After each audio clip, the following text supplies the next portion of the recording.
Hello बच्चों, आप सभी का रूट ऑफ लर्निंग चैनल पर स्वागत है।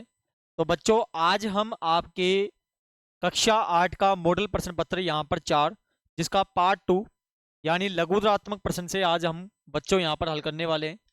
पार्ट 1 में हमने जाना था कि किस हिसाब से ऑब्जेक्टिव टाइप निकलते हैं, और साथ ही साथ हमने देखा था कि जो फिल इन द ब्लैंक्स हैं, यहाँ तक कि मैच द फॉलोइंग सब देखे थे। जिन्होंने वो नहीं देखी ये वीडियो चैनल पे बेटा अपलोड है। अब यहाँ पर देखते हैं आज का हमारा 17वां प्रश्न है। यहाँ पर बेटा, यहाँ पर देखो क्या दिया हुआ है। ये 4 नंबर के प्रश्न है। क्या 2352 एक पूर्ण वर्ग संख्या है?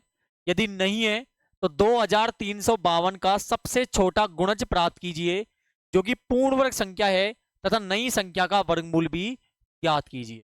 बहुत आसान तरीके से करेंगे हम इसको।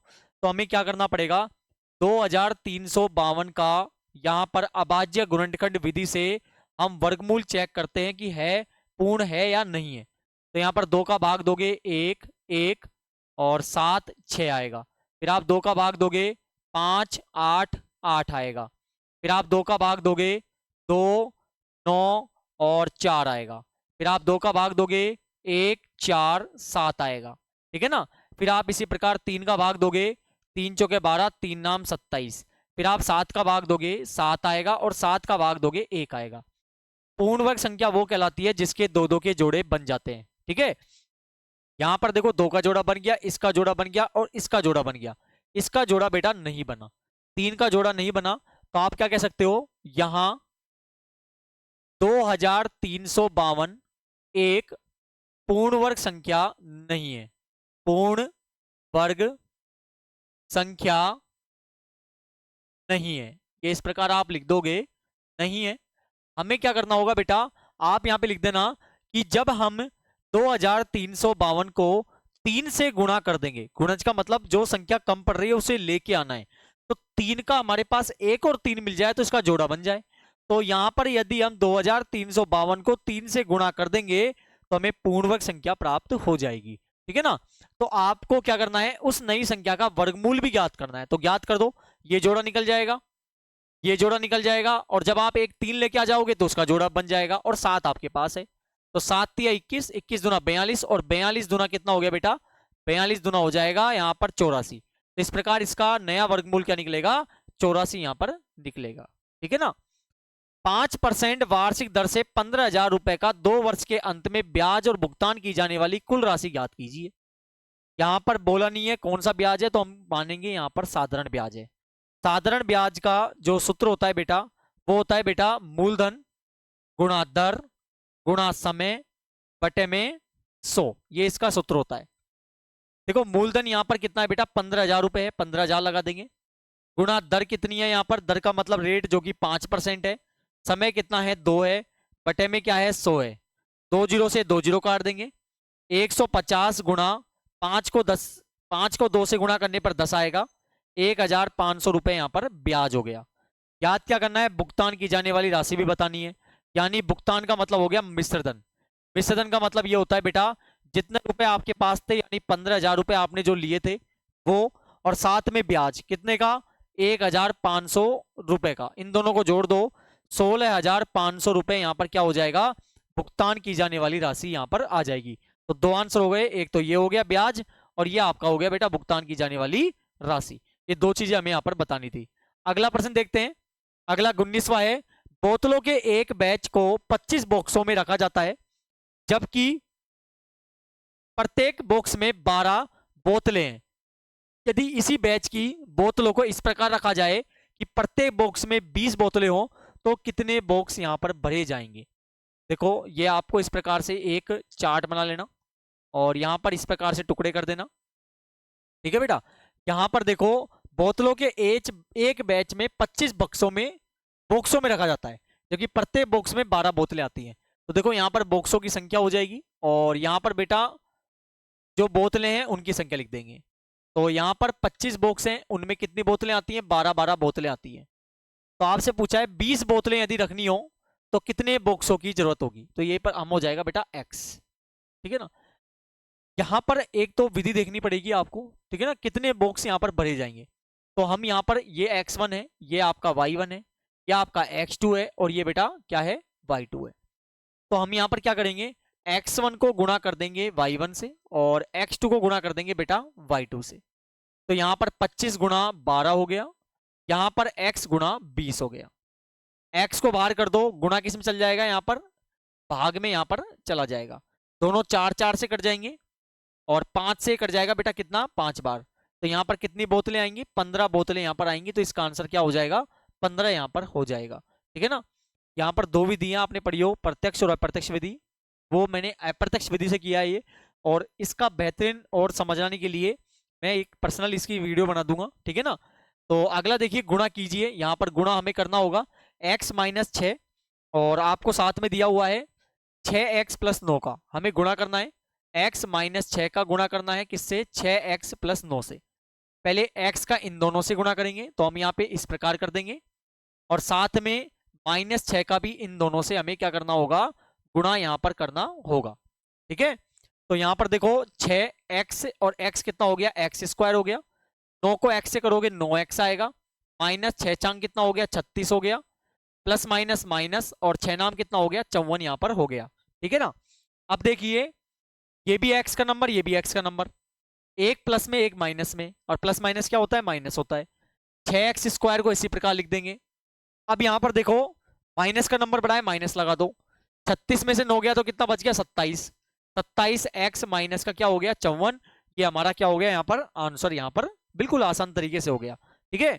अगला क्या है, एक ऐसे बेलन की ऊंचाई ज्ञात कीजिए जिसका आयतन 1.54 मीटर क्यूब और उसके आधार का व्यास 140 सेंटीमीटर है।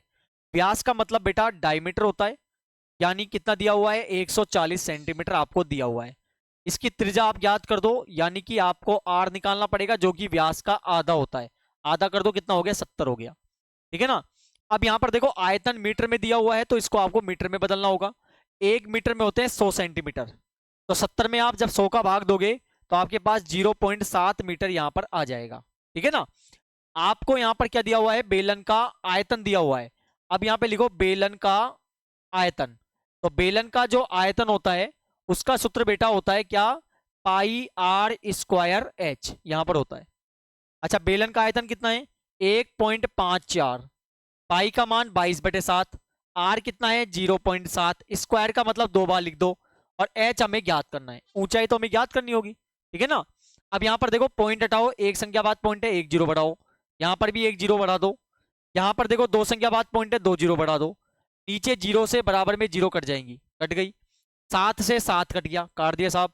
क्या बच गया यहाँ पर 154 बराबर का, यहाँ पर क्या बचा 22 गुणा 7 कर दो, कितना आ गया 154, और क्या बच गया एच। एच को बाहर कर दो, गुणा किस में चल जाएगा, भाग में चला जाएगा। तो पूरा पूरा ये कट जाएगा, कितना आ जाएगा 1 मीटर। अतः ऊंचाई जो होगी वो कितनी होगी बेटा, 1 मीटर यहाँ पर होगी। ये इसका आंसर हो जाएगा। अगला प्रश्न भरते हैं। उपयुक्त पैमाने का प्रयोग करते हुए आपको निम्न तालिका में दी गई राशियों का आलेख बनाना है। ये ग्राफ का क्वेश्चन है, और आलेख जब आप बनाओगे तो आपके देखो ग्राफ में ढंग से बनाना, कुछ इस प्रकार से आपका बेटा यहाँ पर ग्राफ बनेगा। और यहाँ पर लिख देना सेबों की संख्या, यहाँ पर सेबों की संख्या लिख देंगे हम, सेबों की संख्या। अच्छा, सेबों की संख्या कितनी है, ग्राफ में थोड़ा ढंग से बनाइएगा। 1 1 2 3 4 5। ठीक है, यहाँ पर लिख देंगे 0, और यहाँ पर आएगा बेटा मूल्य, यानी रुपए में मूल्य आ जाएगा। देखो गैप आप इक्वल लेके चलेंगे, वैसे गैप यहाँ पर इक्वल ही है ऑलरेडी, 5 10 15 20 25 और 30। बेटा ये गैप है ना, इक्वल होना चाहिए, ये तो पहले से दिया हुआ था। ठीक है, बाकी यहाँ पर गैप यदि 10 का ले रहे हो तो फिर 10 का गैप लेना है आपको। ठीक है ना। 1 पर कितना है, 5 है, तो यहाँ पर आप पॉइंट लगा देंगे। 2 पर कितना है बेटा, 10 है, तो 10 पे पॉइंट लगा देंगे। 3 पर कितना है, यहाँ पर 15 है।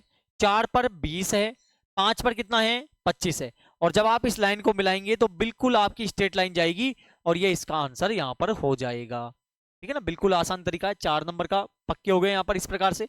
अगला देखो निबंधात्मक प्रश्न है। यहाँ पर पाई चार्ट का प्रश्न 100% आता ही आता है, 100% आएगा। और यहाँ पर 8 नंबर के क्वेश्चन है निबंधात्मक प्रश्न। यहाँ पर हमें क्या करना है, निम्नलिखित सूचना को दर्शाने वाला एक पाई चार्ट आपको बनाना है। पाई चार्ट का मैंने वीडियो बेटा पर्सनल बना रखा है, आप देख सकते हैं चैनल पर। और यहाँ पर क्या दिया हुआ है, देखो पाई चार्ट जब भी आप बनाओगे तो आपको देखो इस प्रकार से कॉलम बनाने होंगे, इस टाइप से कॉलम बनाने होंगे। और यहाँ पर देखो दुर्घटना है, दुर्घटना कौन कौन सी है, तेज स्पीड की है, तेज स्पीड का हो जाएगा। और क्या है, नशे में चलाने वाले वाहन है, नशे में कर दिया। और क्या है, और लापरवाही से है, लापरवाही लिख दिया साहब। और क्या है यहाँ पर, और दिया हुआ है साहब गलत दिशा में चल रहे हैं, गलत दिशा का कर दिया। और क्या है, अन्य सभी कारण भी हो सकते हैं, तो अन्य भी लिख दिया। यहाँ पर देखो कितना है, 200 है लोगों की संख्या, कितनी है, 200 है, 100 है, 250 है, 120 है और 50 है, और कुल हमें दिया हुआ है कितना है, 720। ठीक है ना। हमें क्या करना होगा, जब भी आप पाई चार्ट बनाते हो तो आपको यहाँ पर कोण के मान निकालने होते हैं। तो हम बारी बारी करके सबों के निकालेंगे। 200 बटे में टोटल वैल्यू कितनी है बेटा, 720। और जब भी आप पाई चार्ट बनाओगे तो डिग्री का मान जो होगा वो हमेशा 360 डिग्री होगा। ठीक है ना। 0 से 0 कट गया, 36 से 2 बार कट गया, और 2 से बेटा ये 100 बार कट गया। तो कितने डिग्री आ गया इसका आंसर, 100 डिग्री। इसी प्रकार आप इनका निकालोगे, 100 बटे 720 गुणा कितने बेटा, 360 डिग्री। ठीक है ना।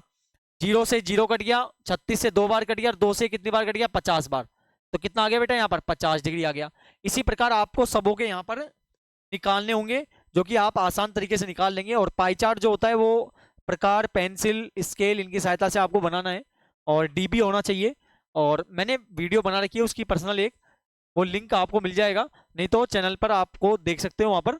तो यहाँ पर अगला प्रश्न देखते हैं हम। अगला प्रश्न क्या है यहाँ पर, यहाँ पर देखो आपको दिया हुआ है, यहाँ पर ये भी आप अथवा में है, जो भी याद कर सकते हैं आसानी से। सबसे अधिक भार क्षमता वाले वाहनों को चलाने वाले व्यक्तियों का प्रतिशत ज्ञात कीजिए। अब देखो कितना आसान प्रश्न है। यहाँ पर हमें इस वाले का मान ज्ञात करना है। देखो सब कितने हैं, 10, 25, 15 और 30, इनको जोड़ो। 10, 25, 15 और 30 जोड़ो, इनको कितना आएगा, 0, 3 और 2 5, 6, 7 और 1 8, 80% हो गया। टोटल कितना होता है, 100। 100 में से 80 घटा दो, कितना आ गया, 20। तो ये बाकी का जो बचा ना, ये कितना हो जाएगा, 20% हो जाएगा। ये इसका आंसर हो जाएगा। हेलमेट नहीं लगाने वाले व्यक्तियों की संख्या गति सीमा से अधिक गति में वाहन चलाने वाले व्यक्तियों की कितनी अधिक है। ये देखो हेलमेट नहीं लगाने वाले व्यक्तियों की संख्या ज्ञात करनी पड़ेगी आपको। कितने परसेंट है, 30%। अच्छा कुल संख्या कितनी है, 400 है। ठीक है ना। तो यहां पर आप इसका निकाल दो पहले। तो 30 बटे कितना, 100 गुणा कितना बेटा, 400। 2 जीरो से 2 जीरो कट गया। 120 ऐसे लोग हैं जो हेलमेट नहीं लगाते हैं। और क्या बोला गया है, गति सीमा से अधिक। अब गति सीमा से अधिक देखो कितना है, 10%। तो इसका 10% निकालो, कितना आएगा बेटा, 40 आएगा। 2 जीरो से 2 जीरो कट गया, 40 आएगा। कितनी अधिक है, 120 में से 40 को घटा दो, कितने लोग अधिक है बेटा, 80। तो ये इसका आंसर यहां पर हो जाएगा। ठीक है ना। अगले पॉइंट पर बढ़ते हैं। अगला यहां पर क्या है, आकृति में बीईएसटी एक समांतर चतुर्भुज है, एक्स वाई और तथा हमें क्या करना है, जेड का मान हमें यहां पर ज्ञात करना होगा। देखो यहां पर समांतर चतुर्भुज की विशेषता ये होती है कि आमने सामने की भुजा और कोण आपस में बराबर होते हैं। ठीक है ना। तो ये 100 डिग्री है, तो ये भी कितना हो जाएगा बेटा, एक्स का मान भी यहाँ पर 100 डिग्री हो जाएगा। ये लो भाई एक्स का मान निकल गया। एक ही लाइन पर बनने वाले दो कोणों का जो योग होता है समांतर चतुर्भुज में, वो 180 डिग्री होता है। तो 180 होता है, तो ये 100 है, तो ये कितना हो गया बेटा, 80 डिग्री हो गया। ले लो साहब, जेड का मान भी आ गया, कितना आ गया, 80 डिग्री आ गया। एक ही लाइन पर बनने वाले दो कोणों का योग भी 180 डिग्री होता है, जिसको हम बोलते हैं रैखिक युग्म। तो 180 में से 80 घटा दो, कितना आ गया, 100। तो वाई का मान भी कितना आ गया, 100 डिग्री आ गया। ये लो साहब, हमने इसका बिल्कुल आसान तरीके से ये प्रश्न कंप्लीट कर लिया। देखो निम्न आकृतियां GUNS और RUNS समांतर चतुर्भुज है, एक्स तथा वाई का मान हमें ज्ञात करना है, सेंटीमीटर में हमें ज्ञात करना है। देखो यहां पर आपको दिया हुआ नहीं है, तो यहां पर कुछ होगा। ठीक है ना। या सपोज करिए वाई लिख देता हूं मैं, दिया हुआ नहीं है। अब यहां पे ध्यान दो, 3x, देखो समांतर चतुर्भुज में आमने सामने की भुजा बराबर होती है, तो 3x के बराबर क्या हो जाएगा, 18 हो जाएगा। x को बाहर कर दो, गुणा किस में चल जाएगा, भाग में चला जाएगा। तो यहाँ पर x का मान कितना आ गया, 6 सेंटीमीटर आ गया। यहाँ पर समथिंग आपके x माइनस 1 जो भी दिया हुआ है वो देख लेना, और इसके आधार पर y हो सकता है। इसको आमने सामने की भुजा करके इसको भी बराबर हम कर देंगे। ठीक है ना। समांतर चतुर्भुज में ध्यान समझना, इनके जो विकर्ण होते हैं वो आपस में दो बराबर भागों में बांटते हैं। तो ये वाला विकर्ण इसके बराबर होगा, और ये वाला विकर्ण किसके बराबर होगा, इस वाले के बराबर होगा। तो इसका मतलब y प्लस जो 7 है वो बराबर होगा किसके, 20 के। इसको यहाँ पर भेज दो, तो ये प्लस इधर जाके किसमें हो जाएगा, माइनस में। तो y का मान कितना आ जाएगा बेटा, 13 आ जाएगा। इसी प्रकार x प्लस वाई का मान किसके बराबर होगा, 16 के। y की जगह हम क्या लिख देंगे, 13 यहाँ पर लिख देंगे, बराबर 16। नंबर को इधर भेज दो, प्लस किस में हो जाएगा, माइनस में हो जाएगा। तो कितना आ गया यहाँ पर, 3 आ गया। तो यहाँ पर x का मान 3 होगा और y का मान कितना होगा, 13 होगा। ये हमारा इसका आंसर फाइनल हो जाएगा। अगले प्रश्न देखते हैं। निम्नलिखित व्यंजकों के हमें क्या करना है, यहाँ पर गुणा करना है, गुणनखंड करने हैं। तो देखिए कैसे करेंगे हम। यहाँ पर पहला पॉइंट है 25वें का पहला पॉइंट है 4p² माइनस 9q²।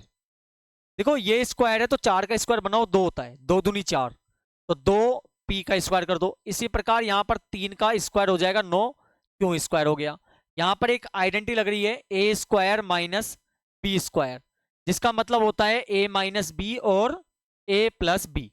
यानी एक बार इसको माइनस में लिख देंगे और एक बार इसको किस में लिख देंगे, प्लस में हम यहाँ पर लिख देंगे। ये हमारा आंसर यहाँ पर हो जाएगा।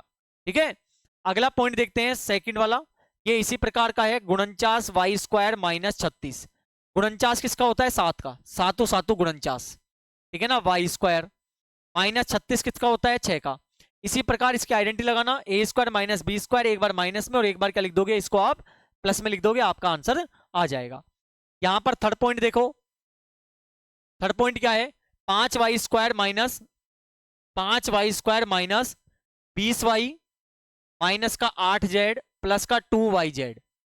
देखो इनको सेट सही तरीके से करना होगा, इनमें दो दो के जोड़े बनाने होंगे। इसका देखो सेटिंग सही है बिल्कुल, इसको इसी प्रकार लिख दो आप। ठीक है ना, अब यहां पर देखो इसमें 2 अल्फाबेट है, तो इसको पहले आगे लेके आओ आप 2yz और इसको आप पीछे पटक दो। इन दोनों में कॉमन निकालो, इसमें कॉमन निकलेगा 5 और इसमें कॉमन निकलेगा y। देखो 5 के पारे में 5 भी आता है 20 भी आता है, इसमें y 2 है इसमें y 1 है, तो एक y कॉमन ले लेंगे। ठीक है ना, 5 के से 5 हट गया, y हट गया, एक y बच गया, 5 चौके क्या आ गया 20 आ गया, y से y हट गया, प्लस 2 के पारे में 2 भी आता है 8 भी आता है, z यहाँ पर भी है z यहाँ पर भी है, 2 से 2 हट गया, z से z हट गया, y बच गया, और 2 का भाग 8 में दोगे कितना आएगा, 4 आएगा। तो एक तो हमारा क्या हो जाएगा, अंदर का हो जाएगा, और एक हमारा क्या हो जाएगा यहाँ पर, एक हमारा यहाँ पर बाहर का हो जाएगा। ठीक है ना, तो यहाँ पर लिख देंगे y माइनस 4 और 5y प्लस का क्या हो जाएगा 2z यहाँ पर हो जाएगा। ठीक है ना, अगला पॉइंट जो है यही दो दो के जोड़े बनाने हैं आपको। ठीक है ना, इन दोनों में मैच करेगा 2 और a मैच कर जाएगा, तो 5p प्लस क्या बच जाएगा 2 बच जाएगा। इन दोनों में कुछ मैच नहीं करेगा, 1 लिख देंगे, और 1 का भाग जब दोनों में दोगे आप 5b प्लस 2 आ जाएगा, तो एक तो आपका अंदर का हो जाएगा और एक क्या हो जाएगा बेटा, बाहर का हो जाएगा। तो इस प्रकार ये भी पॉइंट क्लियर हो गए। और ये वाले जो क्वेश्चन है ये आप खुद निकाल के देखिएगा, और ये हमारे बेटा पूरा मॉडल प्रश्न पत्र यहाँ पर पूरा हल हो चुका है, और मुझे पूरी उम्मीद है आपको अच्छे से समझ भी आया है। तो इसी प्रकार की देखो बच्चों वीडियो प्राप्त करने के लिए चैनल को जरूर सब्सक्राइब करें, लाइक करें वीडियो को, और ज़्यादा से ज़्यादा दोस्तों तक शेयर करें। मुलाकात होगी आपसे नेक्स्ट वीडियो में। आज के लिए बहुत बहुत धन्यवाद।